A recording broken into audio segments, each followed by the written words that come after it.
How to buy a house as a first-time buyer in the UK has changed so much. If you're thinking of buying your first house and obtaining your first mortgage in 2025 and beyond, then this video is going to guide you through that process. And at the end of every video, I give my very best bonus tip to first-time buyers. So be sure to grab that at the end of the video.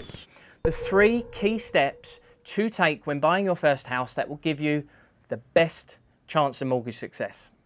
Being mortgage ready, that's what you need to do first. You've got a passport or a driving licence which is in date, a solid employment history with at least 12 months without any employment gaps. You understand your credit score, you can prove your deposit, and you've got an agreement in principle certificate.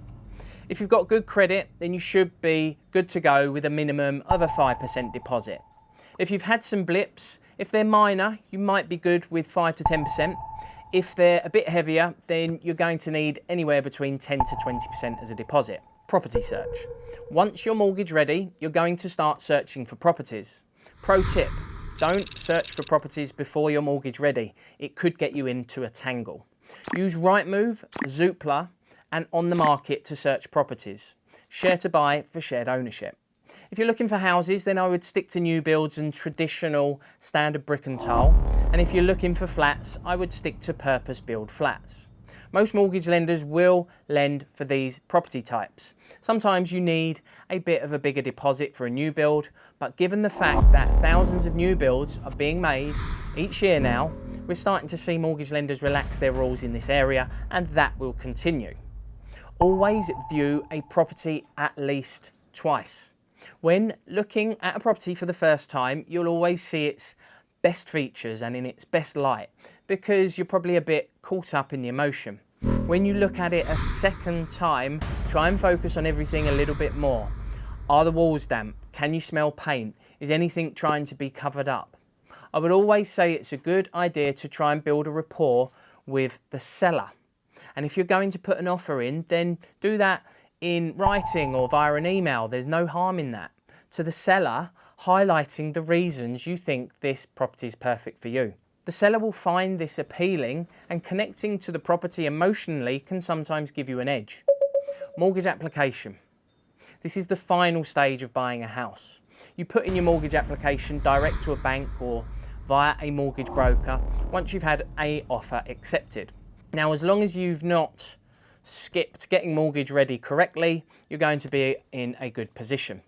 Generally speaking, you're going to need approximately £2,500 for a solicitor plus any stamp duty. You may have a mortgage application fee to pay for any surveys, and the lender normally charges around £1,000 as a lender fee, sometimes known as an arrangement or booking fee, and you might have a fee to pay for a mortgage broker of around £1,000. It takes around 3 months from this point until you get your keys. Once you've submitted your mortgage, you'll need to instruct a solicitor who will be taking care of all the legal aspects of the purchase, so you can be well informed before you sign the contract. A solicitor will take care of your searches, which are, provides you information about the local area, the property itself, and requests money from the mortgage lender to pay the seller. And along the way, they'll liaise with all parties to arrange a date to move in, which is known as exchange and completion. The mortgage lender will request your documents: ID, proof of address, payslips, salary credited bank statements, proof of deposit. They'll carry out a basic valuation of your property, and on the basis they are happy with all these mentioned items, they'll produce a mortgage offer, which is the legal document which states you've got the mortgage. The rest is then in the hands of the solicitor. Once the legal work's been finished, your searches are back, you will exchange contracts, which means signing contracts and swapping them with your seller.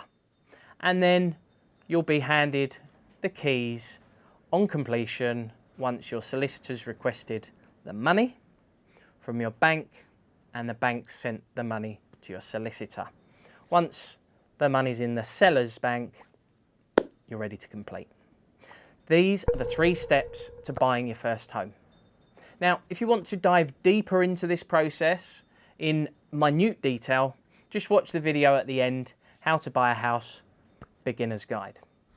Bonus tip. So I promise that at the end of every video, I'll provide the very best first-time buyer secrets, bonus tips to help you whether you're using our services or not. And in return, all I ask is for you to subscribe to the channel and select all notifications. If you help me, then I will certainly help you. Today's bonus tip: if you are in a position where mortgage lenders have assessed your situation and you discover you can't borrow the full mortgage amount that you're looking to borrow, there's multiple things you could do which could increase the amount you can borrow with that lender that they often won't tell you.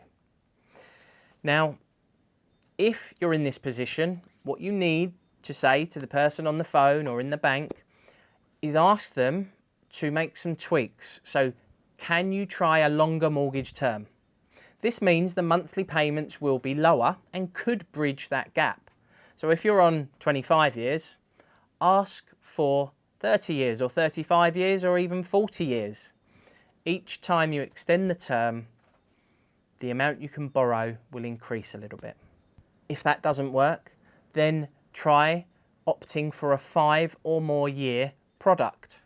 Lenders will lend more on these longer term products. So if you've got a 2-year or a 3-year fixed rate, for example, a 5-year fixed rate could also bridge this gap. Finally, if you make pension contributions on your payslip, so that's you as well as your employer, mortgage lenders like Santander and Nationwide will allow you to take out a mortgage until age 75, which could also make the difference in the amount you could borrow. Right guys, really hope you've enjoyed this video. I would love it if you could hit subscribe and the tips will keep coming. Mortgage warning: as a mortgage is secured against your home, it could be repossessed if you do not keep up the mortgage repayments. Have a beautiful day. I'll see you in the next one.